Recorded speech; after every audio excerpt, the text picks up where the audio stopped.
प्रिय विद्यार्थियों, वेलकम। आज कक्षा 12 का हमारा टॉपिक है पारिभाषिक शब्दावली। और ये हमारी एग्जाम में जो मुख्य बोर्ड एग्जाम होती है उसमें 2 अंक के इसमें से क्वेश्चन किए जाते हैं। और क्वेश्चन जो है वो किस तरीके से किया जाता है, क्रम संख्या 7 पे हमारा क्वेश्चन होता है। और क्वेश्चन किस तरीके से किया जाता है, निम्नलिखित शब्दों के हिंदी अर्थ लिखिए। जैसे मान लीजिए कोई क्वेश्चन आ जाए एबिलिटी और एक्ट, ABILITY, एबिलिटी और ACT, act. Ability number 1, number 2 पे है एक्ट। एबिलिटी और एक्ट, इनका हिंदी अर्थ अपने को इस पॉइंट में बताना पड़ता है। तो एबिलिटी ये केवल इंग्लिश का एक शब्द आएगा, उसमें केवल हम अपने को बताना पड़ता है योग्यता और अधिनियम। तो विद्यार्थियों,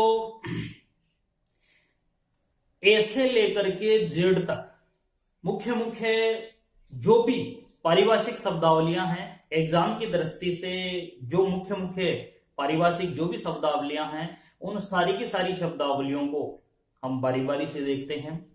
तो सबसे पहले बात करते हैं पारिभाषिक शब्दावली। तो विद्यार्थियों, पारिभाषिक शब्दावली जो है भारतीय संविधान में राजभाषा, मतलब राजभाषा का मतलब होता है राजकार्य में प्रयुक्त होने वाली जो भाषा है, राजभाषा कहलाती है। और भारतीय संविधान में राजभाषा से पहले यानी कि हिंदी से पहले, राजभाषा हमारी वर्तमान में कौन सी है, हिंदी बताई गई है। और हिंदी से पहले हमारे जो विभाग हैं, चाहे वो निकाय रहे, चाहे वो पंचायती राज रहे, चाहे वो शिक्षा विभाग रहे, चाहे वो मेडिकल डिपार्टमेंट रहे, किसी ना किसी विभाग में अंग्रेजी के कुछ शब्दों का प्रयोग किया जाता रहा है।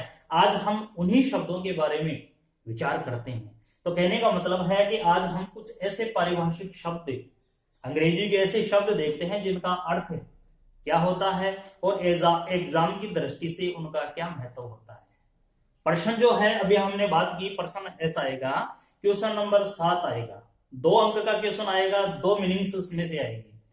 अभी तक जो एग्जाम में क्वेश्चन आते हैं वो केवल इंग्लिश का हिंदी रूप पूछा गया है। ऐसा भी आ सकता है कि योग्यता को इंग्लिश में क्या कहते हैं, तो एबिलिटी। तो मुख्य जो भी अंग्रेजी के जो भी शब्द हैं, उन शब्दों को हम उनको हम देखते हैं। तो विद्यार्थियों, सबसे पहले बात करते हैं हम एबिलिटी की, कि ABILITY, एबिलिटी का अर्थ होता है योग्यता। उसी प्रकार हम देखते हैं एक्ट, ACT, एक्ट का अर्थ होता है अधिनियम। ये मुख्य जो पारिभाषिक शब्दावलियां हैं वो हमने देखी है। आगे है एवेल्यूशन, ABALATION, एवेल्यूशन का अर्थ होता है उन्मूलन या समाप्ति। उसी प्रकार से एसेंट, ASSENT, एसेंट का अर्थ होता है अनुमति। ठीक उसी प्रकार से एडॉप्ट, ADOPT, एडॉप्ट का अर्थ होता है अपनाना, किसी भी बात को या किसी भी चीज को अपना लेना। उसी प्रकार से है एटेस्टेड, ATTESTED, अटेस्टेड का मतलब होता है प्रमाणित या अनुप्रमाणित। ठीक उसी प्रकार से आगे की मीनिंग है एजेंडा, AGENDA, एजेंडा का अर्थ होता है कार्य सूची। उसी प्रकार से अकाउंटेंट, ACCOUNTANT, अकाउंटेंट का अर्थ होता है लेखाकार, जिसको हम बाबू के नाम से भी जानते हैं। आगे हम बात करते हैं अगली मीनिंग की, जो है एग्रीमेंट, AGREEMENT, एग्रीमेंट का अर्थ होता है अनुबंध या सहमति। तो विद्यार्थियों, कुछ ऐसी मीनिंग्स भी हम पारिभाषिक शब्दावलियों में देखते हैं। यह कोई जरूरी नहीं है कि कोई मीनिंग होती है उसका एक ही अर्थ निकलता है। जैसे हमने देखा उन्मूलन है, एबिलिशन है, इनमें है उन्मूलन के 2 अर्थ, एबिलिशन के 2 अर्थ निकल रहे हैं, उन्मूलन भी होता है और समाप्ति भी होता है। उसी प्रकार से अटेस्टेड के हमने देखे, प्रमाणित भी कहते हैं और अनुप्रमाणित के नाम से भी अटेस्टेड को ही जाना जाता है। ठीक उसी प्रकार से एक्सीडेंट, ACCIDENT, एक्सीडेंट का अर्थ होता है दुर्घटना या संयोग। एक्सीडेंट का मतलब दुर्घटना भी होता है और संयोग भी होता है। अगर हम एग्जाम में इन दोनों को लिखते हैं तो बहुत अच्छी बात है, और इन दोनों में से अगर हम एक को लिखते हैं तो भी कोई दिक्कत नहीं है। उसी प्रकार से बेल, BAIL, बेल का अर्थ होता है जमानत। ये कोर्ट कचहरी में अक्सर इस इंग्लिश के वर्ड का प्रयोग किया जाता है। ठीक उसी प्रकार से ब्रीफ, BRIEF, ब्रीफ का अर्थ होता है संक्षिप्त, संक्षेप में। एक तो होता है विस्तृत, एक होता है संक्षिप्त। तो ब्रीफ का अर्थ होता है संक्षिप्त। हम अपने विचार संक्षेप में रखें, संक्षिप्त रखें, थोड़े से शब्दों में बहुत कुछ कह दें, तो ये सारे के सारे किस में आते हैं? संक्षिप्त में। इसी प्रकार होता है बिल, BILL, बिल का मतलब होता है विधेयक, विधेयक पास होना या विधेयक पास नहीं होना। आगे है बैलेट, BALLOT, बैलेट का मतलब होता है मतपत्र। इलेक्शन जब होते हैं तब इस जो मतपत्र होता है उसको हम अंग्रेजी में बैलेट के नाम से जानते हैं। बॉडी, BODY, बॉडी का अर्थ होता है निकाय। इसी प्रकार से है बायकॉट, BOYCOTT, बायकॉट का मतलब होता है बहिष्कार करना किसी भी चीज का। अगर हमें कोई चीज ऐसी बाधक लगती है जिससे हमारा और हमारे देश का और हमारे समाज का नुकसान हो रहा है, तो हम उसको बहिष्कृत कर सकते हैं। जैसे थोड़े दिनों पहले मोदी जी ने भी कहा था कि हमारा देश जो है वो आत्मनिर्भर होना चाहिए, और उसके लिए हमें जो भी विदेशी जो भी वस्तुएं हैं उनका हमें क्या कर देना है? बाइकाट कर देना है, यानी कि बहिष्कार कर देना है। विदेशी चीजों का बहिष्कार कर देना है और स्वदेशी चीजों को अपनाना है। उसी प्रकार से आगे बात करते हैं हम कैंप की, CAMP, कैंप का अर्थ होता है शिविर, कैंप, शिविर। इसी प्रकार से आगे है सर्कुलर, CIRCULAR, सर्कुलर का अर्थ होता है परिपत्र। करेंसी, मुद्रा, CURRENCY, करेंसी का अर्थ होता है मुद्रा। उसी प्रकार से है भ्रष्टाचार, CO, भ्रष्टाचार जो है उसको अंग्रेजी में बोलते हैं करप्शन, CORRUPTION, करप्शन का अर्थ होता है भ्रष्टाचार। और आज चारों तरफ अराजकता, भ्रष्टाचार और बेरोजगारी, ये जो समस्याएं हैं एक विकराल रूप धीरे धीरे धारण करती जा रही है, तो इनको भी अपने को खत्म करना है। आगे है विज्ञप्ति, इसको हम अंग्रेजी में बोलते हैं कम्युनिक्यू, COMMUNIQUE, कम्युनिक्यू का अर्थ होता है विज्ञप्ति। उसी प्रकार से आगे है कंट्रोलर, नियंत्रक, नियंत्रण में रखने वाला, कंट्रोलर, CONTROLLER, कंट्रोलर का अर्थ होता है नियंत्रक। उसी प्रकार से ड्यूटी, ड्यूटी, DUTY, ड्यूटी का अर्थ होता है कर्तव्य या शुल्क। इसके दो अर्थ होते हैं, कर्तव्य भी होता है और शुल्क भी होता है। और मोरल ड्यूटी, ड्यूटी के स्थान पे अगर आ जाए मोरल ड्यूटी, तो इसका होता है नैतिक कर्तव्य। उसी प्रकार से डाटा, DATA, डाटा का अर्थ होता है आंकड़े, डाटा का अर्थ होता है आंकड़े, कि सरकार आंकड़े प्राप्त कर रही है कि मतलब हमारे देश में 1000 के पीछे कितने लड़के और लड़कियां हैं, लड़कियों की संख्या कितनी है और लड़कों की संख्या कितनी है। ये सारे के सारे जो विचार व्यक्त किए जाते हैं उनको हम कहते हैं आंकड़े। एक है डेडलाइन, DEADLINE, डेडलाइन, समय सीमा। उसी प्रकार से है डुप्लीकेट, डुप्लीकेट, DUPLICATE, डुप्लीकेट का अर्थ होता है अनुलिपि। उसी प्रकार से बात करते हैं निर्यात की, निर्यात को अंग्रेजी में कहते हैं एक्सपोर्ट, EXPORT, एक्सपोर्ट का अर्थ होता है निर्यात। तो विद्यार्थियों, पहले अभी तक जो हमारे एग्जाम में क्वेश्चन आए हैं वो इसी तरीके से आए हैं कि जैसे मान लीजिए कि ये डुप्लीकेट है, इस डुप्लीकेट को अंग्रेजी में ये शब्द दे दिया एग्जामिनर के द्वारा कि डुप्लीकेट, और मान लीजिए करेंसी, इन दोनों को दे दिया, एक नंबर ये और दूसरा ये, कि निम्नलिखित शब्दों के हिंदी अर्थ लिखिए। क्वेश्चन ऐसा आएगा, उसमें लिख दिया CURRENCY, करेंसी। और दूसरा जो विकल्प चिन्ह है, दूसरा जो ऑप्शन है, नंबर 1 पे लिख दिया करेंसी, नंबर 2 पे लिख दिया डुप्लीकेट।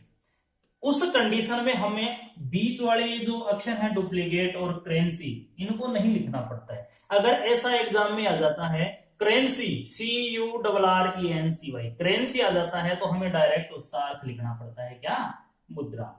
उसी प्रकार से डुप्लीकेट है, DUPLICATE। हम इसको जब इसकी इंग्लिश की जो भी मीनिंग है उनका जब हम उच्चारण करेंगे तो हमें निश्चित रूप से पता लग जाएगा कि इसको क्या कह, इसका जो इंग्लिश वर्ड है वो क्या निकल रहा है, डुप्लीकेट। और इसका अर्थ जो होता है अगर हमें पता है अनुलिपि तो हम लिख देंगे। इसी प्रकार करेंसी, करेंसी का अर्थ होता है मुद्रा, तो हम अनुलिपि लिख देते हैं और मुद्रा लिख देते हैं। उस कंडीशन में ये 2 नंबर का जो 2 अंक का जो क्वेश्चन है उसमें से 2 में से 2 ही हम प्राप्त कर लेते हैं। उसी प्रकार से आगे बात करते हैं एक्सपायर, EXPIRE। एक्सपायर का अर्थ होता है समाप्त। जैसे कोई भी दवाई वगैरह है उस पे लिखा होता है कि इतनी तारीख से इतनी तारीख तक, या इस 1 साल 2 साल 6 साल 6 महीने 2 महीने 4 महीने, इसी प्रकार से उसमें लिखा होता है एक्सपायर, यानी कि ये इसका उपयोग हम कब तक कर सकते हैं। तो EXPIRE एक्सपायर का अर्थ होता है समाप्त। ठीक उसी प्रकार से आई विटनेस, EYE, आई का अर्थ होता है आंख भी होता है, EYEWITNESS, आई विटनेस। आई विटनेस का मतलब होता है चश्मदीद गवाह है। जो भी घटना घट रही है उसको प्रत्यक्ष में देखने वाले को हम चश्मदीद गवाह के नाम से जानते हैं। जैसे मान लीजिए कि सामने कोई एक्सीडेंट हो गया और उस एक्सीडेंट को अपनी आंखों से जो भी व्यक्ति देखता है उसको हम क्या बोलेंगे, आई विटनेस, कि चश्मदीद गवाह है। गवाह का मतलब बताना, गवाह देना या अपने विचार रखना। चश्मदीद का मतलब होता है जो घटना घटी है उसको सामने से इसने देखा है या उस समय ये व्यक्ति प्रेजेंट में था। अगला है फेयर, FARE। फेयर का अर्थ होता है स्वच्छ या किराया। फेयर के 2 अर्थ होते हैं कि फेयर का अर्थ स्वच्छ भी होता है और किराया भी होता है। ठीक उसी प्रकार से फंड, FUND, फंड का अर्थ होता है निधि या कोष। फंड का अर्थ निधि भी होता है या फिर कोष भी होता है। ठीक इसी प्रकार से जिस्ट, GIST, जिस्ट का अर्थ होता है सार। और लास्ट का जो है वह है ग्रांट, GRANT, ग्रांट का अर्थ होता है अनुदान। तो विद्यार्थियों हम अल्फाबेट के आधार पे ए से लेकर के जी तक, ए से लेकर के जी तक, ABCDEFG, एक अंग्रेजी की ABCD से ए से लेकर के जी तक जो भी हमें मुख्य मुख्य पारिभाषिक शब्दावलियां हमें लगी, मुख्य मुख्य जो हैं वो हमने आपके सामने रखी। अब एच से लेकर के आगे की जो पारिभाषिक शब्दावलियां हैं उनकी हम अब चर्चा करते हैं। आगे हमें और भी जो पारिभाषिक शब्दावलियां हैं उनको देख रहे हैं। जैसे हैंडीकैप, HANDICAPE, हैंडीकैप, इसका मतलब होता है दिव्यांग या विकलांग। उसी प्रकार से हिंट, HINT, हिंट का मतलब होता है संकेत। कुछ लोग बोलते हैं ना कि आप मुझे जो बात कह रहे हैं मैं पूर्ण रूप से नहीं समझ सका तो कुछ हिंट दीजिए, तो हिंट का मतलब होता है संकेत। इंपोर्ट, IMPORT, इंपोर्ट का अर्थ होता है आयात। इंटरव्यू, INTERVIEW, इंटरव्यू का मतलब होता है साक्षात्कार, और साक्षात्कार का मतलब होता है आमने सामने बैठ करके वार्तालाप करना, बातचीत करना या सवाल जवाब करना। इन्वेस्टमेंट, इसका मतलब होता है निवेश, INVESTMENT, इन्वेस्टमेंट का मतलब होता है निवेश। आगे है जज, JUDGE, जज का मतलब होता है न्यायाधीश, जो न्याय करता है। आगे है जूनियर, JUNIOR, जूनियर का मतलब होता है कनिष्ठ। आगे है जस्टिस, JUSTICE, जस्टिस का अर्थ होता है न्यायमूर्ति। कैप्ट, KEPT, कैप्ट का मतलब होता है उपपत्नी, या फिर उसको बोलते हैं रखेल। उपपत्नी भी बोल सकते हैं, रखेल भी बोल सकते हैं। लाइसेंस, जो भी हम गाड़ियां चलाते हैं उनका अपने पास लाइसेंस होना चाहिए। लाइसेंस का मतलब होता है अनुज्ञप्ति, LICENCE, लाइसेंस का अर्थ होता है अनुज्ञप्ति। अक्सर विद्यार्थी क्या करता है कि लाइसेंस तो समझ आता है, LICENCE लाइसेंस है, लिख भी देते हैं, लेकिन ये लिखने से एग्जामिनर जो है वो नंबर नहीं देगा। अपने को याद इसके साथ ये होना चाहिए, अनुज्ञप्ति याद होना चाहिए। लेआउट, LAYOUT, लेआउट का हम समझ भी जाएंगे कि LAY ले, OUT आउट, लेआउट है, तो इस लेआउट से ही काम नहीं चलेगा। अगर हम लेआउट नहीं भी लिखें, ये अंग्रेजी का शब्द है, इसका डायरेक्ट हम अर्थ लिखते हैं पट्टा, तो ही हमारे नंबर आते हैं। लीगल, LEGAL, लीगल का मतलब होता है कानूनी। लाइबिलिटी, LIABILITY, लाइबिलिटी का मतलब होता है दायित्व, ये हमारा उत्तरदायित्व है। अगला है मैनेजर, MANAGER, मैनेजर का अर्थ होता है प्रबंधक। मेजोरिटी, MAJORITY, मेजोरिटी का मतलब होता है बहुमत। मैनिफेस्टो, MANIFESTO, मैनिफेस्टो का अर्थ होता है घोषणा पत्र। उसी प्रकार से मीमो, ये ज्यादातर देखने को मिलता है, MEMO, मीमो का अर्थ होता है ज्ञापन। मोटो, MOTTO, मोटो का अर्थ होता है आदर्श वाक्य। उसी प्रकार से है मूवमेंट, MOVEMENT, मूवमेंट का अर्थ होता है आंदोलन। नेटिव, NATIVE, नेटिव का अर्थ होता है मूल निवासी। उसी प्रकार से नेचुरल, ये तो कॉमन इंग्लिश का वर्ड है, ज्यादातर विद्यार्थी इसका अर्थ जानते हैं। नेचुरल का मतलब होता है प्राकृतिक, NATURAL, नेचुरल यानी प्राकृतिक। आगे है नोटिफिकेशन, नोटिफिकेशन का अर्थ होता है NOTIFICATION, नोटिफिकेशन का अर्थ होता है अधिसूचना, जो कि सरकार के द्वारा गाइडलाइन जारी की जाती है, आदेश या कोई सूचना प्रसारित की जाती है।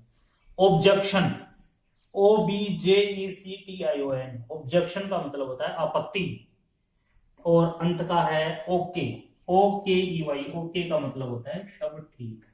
तो विद्यार्थियों, आज हमने जो पारिभाषिक शब्दावली है उसमें ए से लेकर के ओ तक जो मुख्य मुख्य पारिभाषिक जो भी शब्दावलियां हैं उनको हमने देखा। वैसे तो ए से लेकर के ओ तक बहुत सी पारिभाषिक शब्दावलियां आती हैं, लेकिन इनमें भी जो मुख्य मुख्य जो पिछले वाली क्लासों में आई हुई हैं और आने वाली आगे वाली क्लास में आने की जिनकी संभावना है, वो हमने पारिभाषिक शब्दावलियां देखी। तो ए से लेकर के ओ तक हमने जो पारिभाषिक शब्दावलियां मुख्य मुख्य देखी वो आपके सामने हमने रखी। आगे की क्लास में इसी टॉपिक के साथ अगले अल्फाबेट का जो अगला अक्षर है उसके साथ हम फिर से उपस्थित होंगे। तब तक के लिए धन्यवाद।